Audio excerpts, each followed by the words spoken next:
그래서 종국에는 그 사람들은 종국에 추구하는 게 뭐냐면요, 결국에는 쾌락, 돈과 쾌락을 쫓아가는 게 되는 거예요. 그래서 마치 어때요? 스스로 자신의 모든 판단 자체가 기준이 되게 되는 거예요. 여러분 보시면은 우리가 북한 선교를 하고 있지만 북한 땅에 있는 김일성이 그런 어떤 핵심적인 대상인 거죠. 자신의 판단 기준을 마치 판단 자체를, 자신의 고집을, 자기의 주관적인 내용을 기준 삼아서 그거에 따르지 않으면은 무조건 많은 사람들까지 처단하고 가차없이 그렇게 하는 것을 볼 수가 있습니다. 그래서 많은 사람들을 미혹시키는 거예요. 미혹시킨다는 건 뭐냐면은 우리가 창세기에 보면은 하와가 그 보암직스럽고 뱀의 꼬임에 넣어서 보암직스럽고 먹음직스러운 그 선악과를 딱 먹으면서 죄가 시작되는 거죠. 그래서 자연스럽게 세뇌를 시키는 거예요. 요즘 말로 가스라이팅이라고 하죠. 그러다가 그런 사람들을 보면은 수많은 이단 사이들처럼 자신 있고 신이며 또 하나님이라고 하는 것을 우리는 볼 수가 있는 것입니다. 그래서 모든 것이 자아 중심적으로, 왜냐면 하나님의 말씀 중심으로 살아가는 것이 아니라 자신의 자아 중심으로 살아가는 것을 보게 됩니다. 오늘 이 로고스 철치처럼 말 그대로 말씀이 중심이 돼야 됩니다. 말씀이 중심이 돼서 그 말씀을 중심 잡아서 가야 되는데 정말로 자기 주관과 자기 고집과 자기의 판단을 먼저 만들고 그 중심으로 많은 우리 믿음의 사람들을 미혹시키는 것을 우리가 볼 수가 있는 것입니다. 그리고 두 번째는 어떤 거냐면 모든 행함에 있어서 기준이 육신의 초점을 두는 사람인 거예요. 그래서 갈라디아서 5장 19절에 보면 이런 말씀이 있습니다. 육체의 일은 현저하니 곧 음란과 더러운 것과 또 호색과 우상숭배와 술수라 원수 맺는 것과 분쟁과 시기와 분냄과 당짓는 것과 이단과 투기와 술 취함과 방탕함 같으니라고 지적을 하고 있는 것을 보게 됩니다.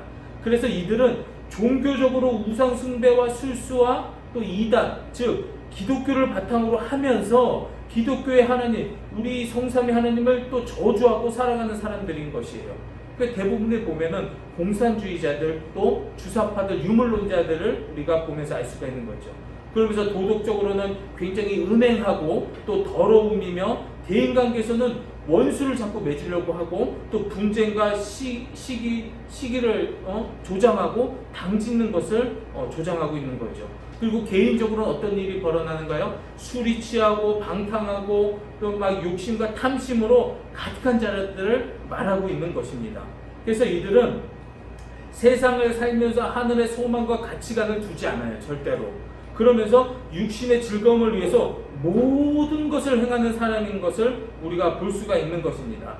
그래서 보게 되면은 역사에서 보게 되면은 많은 사람들이 육신대로 살다가 정말로 비참하게 죽은 사람들이 많지만 저는 이 시간에 한 사람을 소개하려고 합니다. 그 사람은 어렸을 때 아버지의 가출로 가정이 급격하게 쇠락하게 되고 또 어머니는 술주정과 탄식에 막 맨날 탄식을 하면서 저주를 막 일삼았어요. 그런 어린 시절을 보냈던 그 한 아이가 있었습니다. 그러다가 급기야는 어때요? 그 부모는 자살을 하게 되고 그 소년은 소년만 남겨둔 채 그 비극한 삶을 마치게 되는 일이 있습니다. 그래서 그 소년은 어렸을 때부터 어때요? 돈과 권력만이 이 세상에 생존한다는 아주 잘못된 가치관 속에 굉장히 과속하는 인생을 살게 되는 것이에요. 그래서 그는 대학을 졸업하고 재벌의 유능한 아내를 얻게 돼서 어떻게 되냐면 저명한 사회적인 인사로 변모하게 되는 것입니다. 그리고 그는 정치 세계에 뛰어들어서 어떻게 정치를 하냐면 그냥 대중들을 위한, 국민들을 위한 정치를 하는 것이 아니라 권모술수와 수많은 자기들의 정적들을 제거하고 결국에는 어떻게 돼요? 대통령이 되었습니다. 그리고 그 철권을 휘두르게 되어서 그는 전쟁을 주도하고 약 13년의 독재를 통해서 어떻게 돼요? 유고슬라비아를 반대하는 다른 인종을 가차없이 제거하고 청소하고 여러분들 아마 제가 이 정도 얘기했으면 어느 정도 아마 느끼시는 분들이 있습니다. 바로 그는 발칸의 도살자라고 하고 엄청난 일을 저지른 것이었습니다. 그래서 그는 마지막 체포돼서 형장의 이슬로 사라질 때까지 어떻게 하냐면 육신의 일만을 도모했던 바로 우리가 다 잘 아는 발칸의 도살자라는 닉네임을 갖고 있는 밀로세비치라는 사람이었던 거예요. 그래서 13절에 이렇게 나오는 거예요. 너희가 육신대로 살면은 반드시 죽을 것이라고 경고하고 있는 것입니다. 그래서 오늘 우리는 밀로세비처럼 정말로 나만을 위해서, 나의 쾌락을 위해서 살아가는 어리석은 존재가 아닌지는 우리 자신을 돌아보는 지혜가 필요한 것입니다. 그래서 두 번째는 우리의 정신의 가치를 두는 사람인 거예요. 말 그대로 혼의 사람이라고 하는 거죠. 혼의 사람은 뭐냐면 13절 하반에 보면은 이렇게 나오죠.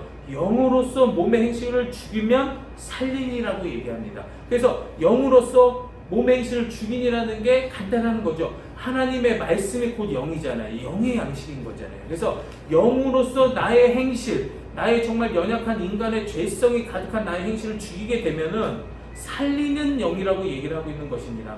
그래서 혼으로 사는 사람들은 굉장히 인본주의적 사고와 도덕적인 사고를 가진 사람들입니다. 그래서 이들이 추구하는 것은 어떤 것이냐면 이성과 또 경험, 그리고 과학과 합리성이라는 것을 가지고 살아가는 사람이에요. 그래서 육신대로 사는 사람보다 좀 더 어떻게 보면 차원이 높은 사람처럼 우리가 보일 수 있지만 절대로 그런 것이 아니에요.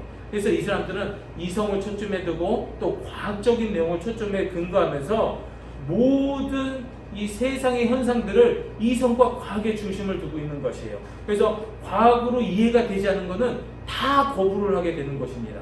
그래서 이들은 보이지 않는 하나님, 그리고 과학과 이성으로 보이지 않음을 인하여 하나님을 거부하는 자들인 거예요.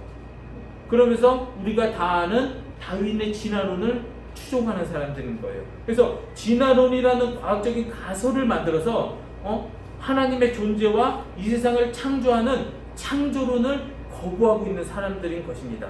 그래서 이들은 자신의 인생을 굉장히 어리석게 살아가고 있는 것을 보게 돼요.